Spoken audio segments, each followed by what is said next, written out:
गरीब विक्रम अपने माता पिता से कहता है। पता नहीं ये गरीबी कब हमारा पीछा छोड़ेगी।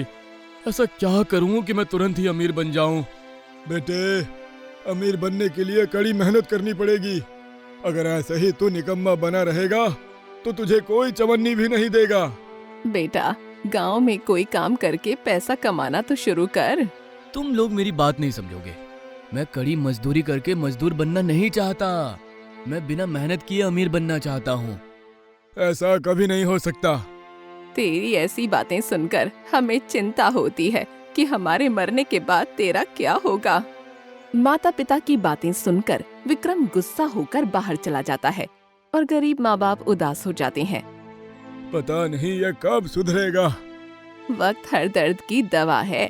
समय आने पर विक्रम सुधर जाएगा। ऐसी औलाद केवल दुख पहुंचाने का काम कर सकती है, सुख नहीं। हरिया साहूकार के खेत में मजदूरी करके परिवार का पेट पालता है, जबकि विक्रम जवान होने पर भी माता पिता का सहारा नहीं, जिसके चलते हरिया और सरला दोनों दुखी हो जाते हैं। पता नहीं इस बूढ़े कंधे को बेटे का सहारा कब मिलेगा। उधर विक्रम रोज अपने आवारा दोस्त अजय और विजय के साथ गांव में घूमता फिरता रहता है। कुछ दिन बाद एक तो ढंग का काम नहीं मिल रहा है और ऊपर से घर वालों ने नाक में दम करके रखा है। यार, मेरा हाल भी तेरे जैसा ही है मेरे भाई। मुझे भी मेरे पापा रोज सुनाते रहते हैं, काम करो, मेहनत करो, मेहनत के सिवा कुछ नहीं है, वगैरह वगैरह। देख भाई, काम तो मुझसे होगा नहीं।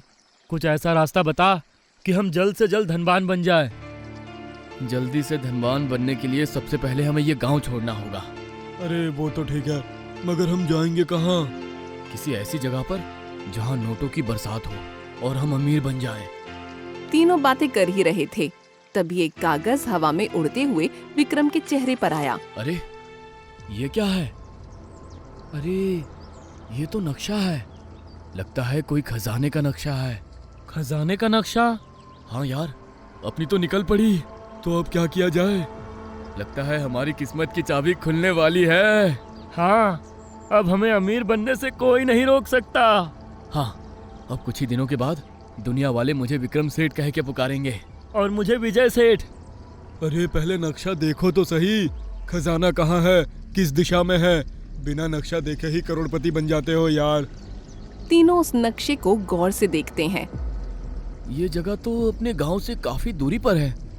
नक्शे में तो ये कोई पहाड़ी इलाका लगता है। खजाना पाने के लिए हम पहाड़ी तो क्या, पाकिस्तान तक चले जाएंगे। हाँ, कल सवेरे हम नक्शे में बताए रास्ते की ओर चल पड़ेंगे। ठीक है? ठीक है। अगले दिन सवेरे तीनों दोस्त नक्शे में बताए रास्ते की ओर चल पड़ते हैं। हम इतनी दूर पैदल नहीं जा पाएंगे, कोई व्हीकल मिल जाए तो कितना अच्छा। यहाँ जंगल में तेरे बाप ने मर्सिडीज छोड़ रखी है क्या? अमीर बनना है तो चुपचाप चलते रहो। करीब 2 घंटे बाद तीनों उस अनजान पहाड़ी इलाके में पहुंच जाते हैं। ये जगह तो कितनी सुनसान है। हाँ, और डरावनी भी। वो देखो, गुफा। तीनों के सामने एक गुफा दिखाई देती है। अरे वो गुफा नहीं, हमारी तकदीर है। खजाना इसी गुफा में है दोस्तों। तीनों गुफा की ओर जाने लगते हैं। उधर सरला अपने घर में विक्रम को पुकारती है। विक्रम, अरे ओ विक्रम, यहाँ तो नजर नहीं आ रहा। पता नहीं सवेरे सवेरे कहाँ चला गया। उधर तीनों दोस्त उस गुफा के अंदर जाते हैं, जहाँ घना अंधेरा था। गुफा में काफी अंधेरा है, सब सावधान रहना। हाँ, ये गुफा कितनी डरावनी है। मुझे तो बहुत डर लग रहा है। चलो घर वापस चलते हैं। पागल है क्या? इतनी दूर आकर वापस जाने की बात कर रहा है। हाँ विजय, खजाना पाने के लिए थोड़े बहुत खतरों का सामना तो करना ही पड़ेगा ना। तीनों हिम्मत करके गुफा के अंदर जाते हैं। तभी अचानक गुफा में चारों ओर रोशनी छा जाती है। गुफा में रोशनी होते ही उन्हें सामने एक बूढ़ा आदमी नजर आता है। उसके हाथ में एक चिराग था और बाजू में एक चील पक्षी बैठा था। इस अंधेरी गुफा में ये बूढ़ा कौन है? तुम्हें यहाँ नहीं आना चाहिए था। ओ चिच्चा, अपनी ये बकवास बंद करो और जल्दी से बताओ कि इस गुफा में खजाना कहाँ छुपा हुआ है। खजाना? ओ चिचा, हम यहाँ तुम्हारी हंसी सुनने नहीं आए। चुपचाप बता दो खजाना कहाँ है, वरना हम 3 हैं और तुम 1। सोच लो क्या होगा फिर तुम्हारा। तुम मेरा कुछ नहीं बिगाड़ सकते। आजमाना चाहो तो आजमा लो। ये बूढ़ा ऐसे नहीं मानेगा।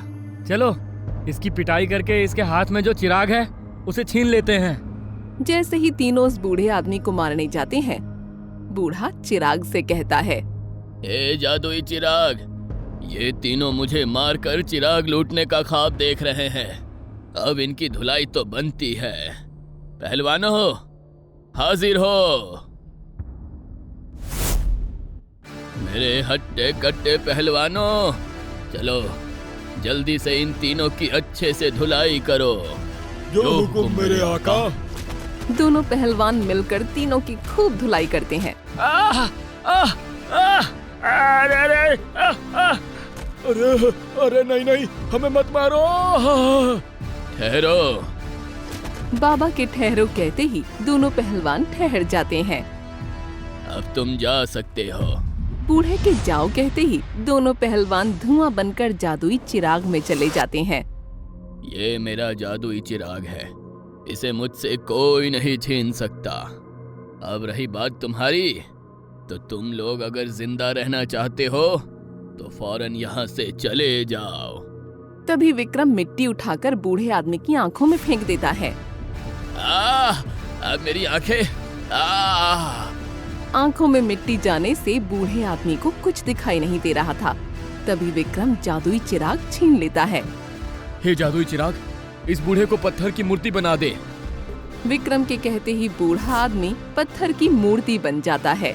देखा दोस्तों, अब हमें जादुई चिराग भी मिल गया है। अब हम जो चाहेंगे वो सब हो सकता है। हाँ, अब हम कुछ भी कर सकते हैं। हाँ, अब हमें खजाना ढूंढने की भी जरूरत नहीं है। अब जादुई चिराग ही हमें अमीर बना देगा। हाँ, अब हम इस दुनिया के सबसे अमीर आदमी बन जाएंगे। यारो, अब बिना मेहनत किए हम अमीर बन जाएंगे। तो चलो इस गुफा से बाहर निकलकर कुछ खाया पिया जाए। हाँ, ये चिराग कब काम आएगा? अरे चलो इसी से खाना मांग कर देखते हैं। ये तुमने ठीक कहा विक्रम, बहुत जोरों की भूख लगी है यार। चल जल्दी से इस जादुई चिराग से खाना मांग। ठीक है। ए जादुई चिराग, हमें बढ़िया वाले लजीज पकवान दे। विक्रम के कहते ही जादुई चिराग से बढ़िया बढ़िया पकवान प्रकट होते हैं। ये चमत्कार देखकर तीनों काफी खुश हो जाते हैं और खाना खाने लगते हैं। खाना तो बड़ा लजीज है। हाँ, बड़े दिनों के बाद पेट भर के खाना खाया है। पेट पूजा हो गई हो तो चलो अब इस चिराग को लेकर घर चलते हैं। घर जाने की बात सुनकर विक्रम चिराग से कहता है, ए जादुई चिराग, अब हमें अपने गांव ले चल। विक्रम के कहते ही चिराग से जादुई कालीन प्रकट होता है। तीनों दोस्त उस पर बैठ जाते हैं और कालीन हवा में उड़ने लगता है और कुछ ही देर में गांव में पहुंच जाता है। नीचे उतरते ही विक्रम जादुई चिराग से कहता है, कालीन, तुम जा सकती हो। जादुई चिराग पाने से तीनों दोस्त कुछ अजीब सा सोचने लगते हैं। दोस्तों चलो हम इस जादुई चिराग से गांव के बूढ़े इंसानों को जवान करते हैं। क्यों? अरे यार, मेरे पिताजी को इस बुढ़ापे में बहुत तकलीफ होती है। मुझसे उनकी तकलीफ देखी नहीं जाती। नहीं, हम इस जादुई चिराग से केवल अपना भला करेंगे, दूसरों का नहीं। नहीं विक्रम, हमें जादुई चिराग से गांव की गरीबी दूर करनी चाहिए। शायद ये जादुई चिराग इसलिए ही हमारे पास आया है। नहीं नहीं, इससे केवल हम अपनी ही भला करेंगे। तू मेरी बात नहीं मानेगा विक्रम। नहीं, किसी ने हमारे बारे में नहीं सोचा था, तो हम क्यों किसी के बारे में सोचे? तीनों की अलग अलग फरमाइशें थीं। नतीजतन तीनों में बहस शुरू हो गई। तभी विक्रम गुस्सा होकर चिराग से कहता है, बस बहुत हो गया, तुम लोग अपनी बकवास बंद करो और मेरी सुनो। ए जादुई चिराग, इस गांव को पूरा पत्थर का बना दे। नहीं जादुई चिराग, इस गांव को सोने का बना दे। ए जादुई चिराग, तू हमेशा के लिए गायब हो जा। ना तू रहेगा ना तेरा जादू। जा, चला जा। तीनों के ये कहते ही तीनों की बातें सच हो जाती हैं। पहले विक्रम के कहने पर जादू से पूरा गांव पत्थर का बन जाता है। फिर अजय के कहने पर पूरा गांव सोने का बन जाता है। अब विजय, अजय और विक्रम के सिवा गांव में सब सोने के बन चुके थे। सारे इंसान, पशु पक्षी, पेड़ पौधे, सब कुछ सोने का बन गया था। अरे, हम तीनों के सिवा सब सोने का बन गया। जल्दी से चिराग को बोलो कि सब पहले जैसा बना दे। तभी जादुई चिराग भी वहाँ से गायब हो जाता है। परंतु वो जादुई चिराग है कहाँ? मेरे कहने पर चिराग गायब हो गया है दोस्तों। ये हमने क्या कर दिया? पछताते हुए तीनों गांव में जाते हैं। देखते हैं कि सारे इंसान सोने के पुतले बन चुके थे। हर चीज सोने की बन चुकी थी। यहाँ तक कि गांव के बाहर चारों ओर लंबी सी सोने की दीवार भी बन गई थी। ये दीवार कहाँ से आ गई? अब हम गांव के बाहर कैसे जाएंगे? वो दीवार काफी बड़ी थी, उसे फांदकर बाहर जाना संभव नहीं था। ऐसे ही 2 दिन बीत गए। तीनों भूखे प्यासे गांव में भटक रहे थे। पूरा गांव सोने का बन गया था, इसलिए गांव में ना तो खाना था ना पानी। भूख और प्यास से तीनों की हालत खराब हो जाती है। अगर हमें खाना नहीं मिला तो हम भूखे मारे जाएंगे। मगर हम खाएंगे क्या? सब कुछ सोने का बन चुका है। जादुई चिराग ने तो हमें मौत के मुंह में पहुंचा दिया है। हाँ यार, ना हम खजाने की लालच करते और ना ही हमारे साथ ये होता। तभी बाबा के पास जो चील थी वो आकर कहती है, कैसे हो लालची लोग, मुझे पहचाना? अरे ये तो वही चील है जो बाबा के पास था। सब कुछ सोने का बन गया है, तो ये चील सोने का क्यों नहीं बना? क्योंकि मैं बाहर से उड़ती हुई अभी अभी यहाँ आई हूँ। चील, मेरे दोस्त, हमें यहाँ से बाहर निकाल, वरना हम तीनों मारे जाएंगे। बाबा को पत्थर का बनाते समय उनकी जान के बारे में सोचा? तुम्हें तो खजाना चाहिए था ना, तो ले लो, अब चारों ओर खजाना ही खजाना है। हमें अपने किए पर पछतावा है चील। भगवान के वास्ते हमें बाहर जाने का रास्ता दिखा। ठीक है, सामने देखो, वो दीवार दिख रही है। हाँ। ये आम दीवार नहीं है, तुम इसे ऐसे ही फांद नहीं सकते। इसे फांदने के तरीके को मैं बताती हूँ। जल्दी बता दोस्त, बहुत भूख लगी है। इस दीवार को फांदने के लिए तुम्हें सोने के टुकड़ों का ढेर लगाना होगा और उस पर चढ़कर ही तुम दीवार के उस पार जा सकते हो। ये सुनकर तीनों सोना इकट्ठा करके दीवार के पास सोने का ढेर लगाते हैं। लालची लोग, थोड़ा सोना जेब में भी भर लो। नहीं, हमें सोना नहीं चाहिए। इस सोने की वजह से ही हमारी जान पर बनाई थी। हाँ, अब हम मेहनत करके ही अपना गुजारा करेंगे। फिर तीनों दोस्त सोने के ढेर पर चढ़कर दीवार को फांद लेते हैं। दोस्तों, आखिर दीवार फांदने में हम कामयाब हो ही गए।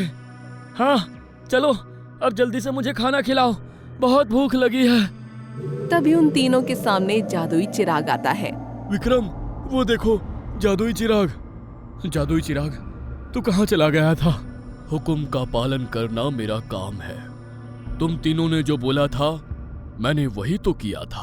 हाँ, परंतु अब हम तुमसे हाथ जोड़कर विनती करते हैं, हमारे गांव को पहले की तरह ठीक कर दो और हमें उस बूढ़े बाबा के पास ले चल। हमने उनके साथ बहुत बुरा किया है। तीनों जादुई चिराग के सामने गिड़गिड़ाने लगते हैं। ठीक है, ये देखो मेरे जादू का कमाल। फिर जादुई चिराग विक्रम के कहने पर सोने के गांव को पहले की तरह बना देता है। विजय, तुमने कहा था बूढ़े बाबा के पास ले चलो, तो चलो।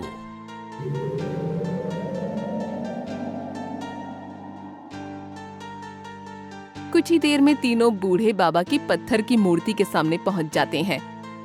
ऐ जादुई चिराग, बूढ़े बाबा को पहले जैसा इंसान बना दे। हमें माफ कर दीजिए बाबा, हम लालच में अंधे हो चुके थे। हमें ये जादुई चिराग नहीं चाहिए। अब हम मेहनत करके पैसे कमाएंगे। हाँ, और मेहनत करके ही अपना जीवन बिताएंगे। तीनों की आंखों में पश्चाताप देख बाबा कहते हैं, तुम्हें अपने किए पर पछतावा है, ये देख मुझे खुशी हुई। सच बाबा? हाँ बच्चों, लालच इंसान को बर्बाद कर देती है और मेहनत इंसान को कामयाब कर देती है। हाँ बाबा, अब हमें पता चल गया है कि कामयाबी पाने के लिए मेहनत करनी चाहिए, क्योंकि मेहनत ही सफलता की चाबी है। उसके बाद तीनों दोस्त गांव में रहकर मेहनत करके पैसा कमाते हैं। अपने अपने परिवार के साथ खुशी से अपना जीवन बिताने लगते हैं। दोस्तों, आपको हमारी कहानी कैसी लगी ये कमेंट करके बताइए। सबसे अच्छी कमेंट करने वाले का नाम हम अपनी कहानी के हीरो का नाम रखेंगे। धन्यवाद। गोवा के कस्बे की यह कहानी है। यार जॉनी, लॉकडाउन के बाद हालत खराब हो गई है, खाने के लिए भी लाले पड़ गए हैं। क्या तू मेरी मदद कर सकता है? तेरी मदद तो करता दोस्त, लेकिन हालत मेरी भी खराब है। तेरी हालत मुझसे खराब नहीं होगी दोस्त, तेरे पास कुछ तो होगा, मगर मेरे पास तो बच्चों की दवाई लाने के पैसे भी नहीं है। ओह, तो तुझे अपने बच्चों की दवाई लानी है? हाँ यार, और कितने रुपए की जरूरत है? कम से कम 5,000 रुपए की। यार इतने पैसे तो मेरे पास नहीं है, मगर मेरे पास यही आखिरी 1,000 रुपए बचे हैं। उसमें से 500 तू रख ले, बाकी 500 रुपए का मुझे राशन लाना पड़ेगा, वरना आज रात को मेरे घर पर चूल्हा नहीं जलेगा। जॉनी ने अपने 1,000 रुपए से 500 रुपए रॉबर्ट को देकर उसकी मदद की और बाकी बचे 500 रुपए लेकर अपना राशन लेने चल पड़ा। जॉनी गांव की एक सुनसान सड़क पर गुजर रहा था, तब रास्ते में एक भिखारी भिक्षा मांग रहा था। भगवान के नाम पर कुछ दे दो भाई, मेरी मदद करो, कुछ तो दे दो भाई।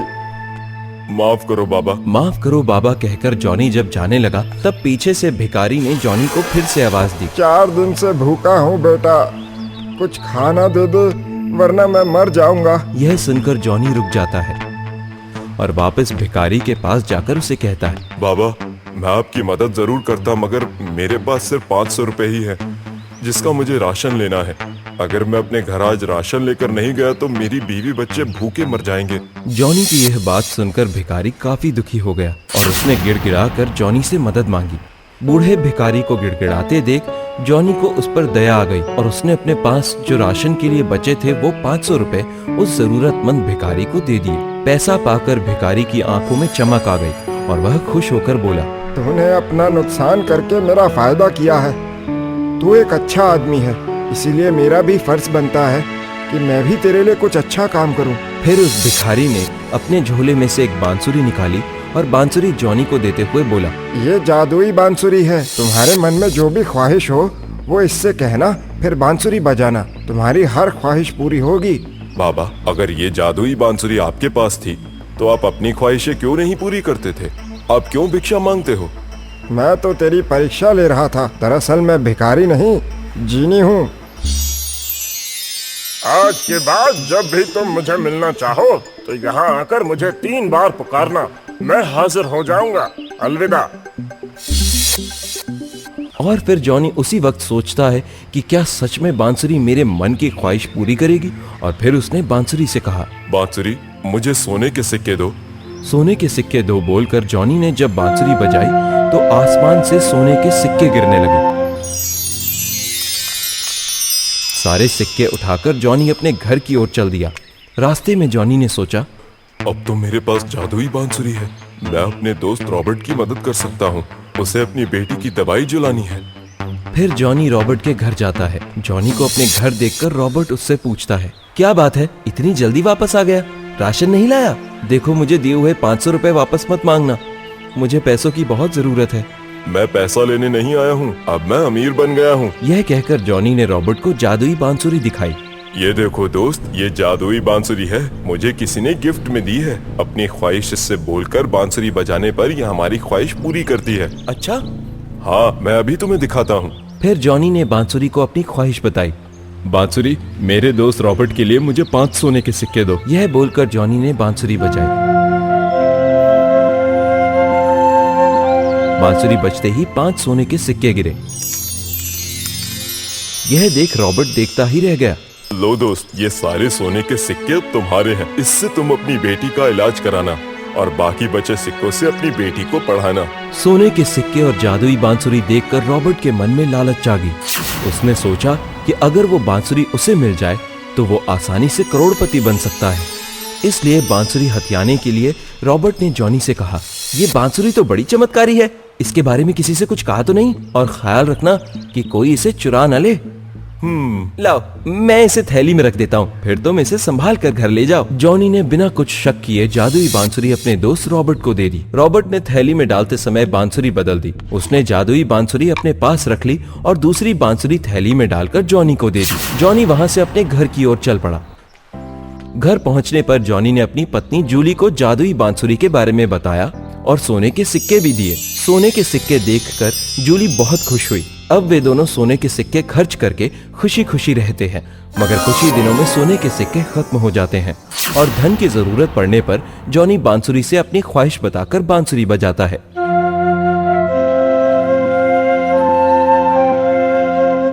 मगर वह बांसुरी जादुई बांसुरी नहीं होने के कारण आसमान से सोने के सिक्के नहीं गिरते। यह देख जॉनी दुखी होता है और फिर जीनी के पास जाने का सोचता है और फिर अपनी पत्नी जूली से कहकर जॉनी जीनी से मिलने निकल पड़ता है। और थोड़ी ही देर में जीनी के ठिकाने पर पहुंचकर जॉनी ने आवाज लगाई, जीनी, जीनी, जीनी। 3 बार पुकारने पर जीनी हाजिर हो गया। बताओ मेरे दोस्त, मुझे क्यों पुकारा? जॉनी जीनी को बताता है कि उसकी दी हुई बांसुरी ख्वाहिश पूरी नहीं कर रही है और इसके कारण खुद को खाने के भी लाले पड़ गए हैं। यह सुनकर जीनी ने जॉनी से कहा, कोई बात नहीं मेरे दोस्त, तुम्हारे खाने के लाले अभी दूर किए देता हूँ। जीनी ने अपनी जादुई शक्ति से थाली हाजिर कर दी। ऐ जादुई थाली, मेरे दोस्त को थोड़ा हलवा खिला दे यार। ये जादुई थाली है, तुम्हें जो भी खाना हो वो इससे फरमाइश करते ही हाजिर हो जाएगा। अब तुम्हें खाने के लाले कभी नहीं पड़ेंगे। शुक्रिया। शुक्रिया कहकर थाली लेकर जॉनी अपने घर की ओर जा रहा है। रास्ते में रॉबर्ट अपने घर के बाहर खड़ा है। उसने जॉनी को थाली लेकर आता हुआ देखा। फिर जॉनी से बोला, हे जॉनी, कैसे हो मेरे दोस्त? मैं अच्छा हूँ रॉबर्ट। आओ घर के अंदर आओ, कुछ ठंडा गर्म करके जाओ। जॉनी, तुम इस बर्तन को लेकर कहाँ जा रहे हो? यह साधारण बर्तन नहीं है मेरे दोस्त, ये तो जादुई थाली है। जो भी खाने की इच्छा हो वह भोजन इससे मांगने पर तुरंत मिल जाता है। क्या ये सच में जादुई थाली है और जो भी खाना चाहो मिल जाता है? यकीन ना आए तो मैं अभी तुम्हारा मनचाहा भोजन खिला सकता हूँ। बताओ तुम्हें क्या खाना है? मुझे तुम जलेबी खिलाओ।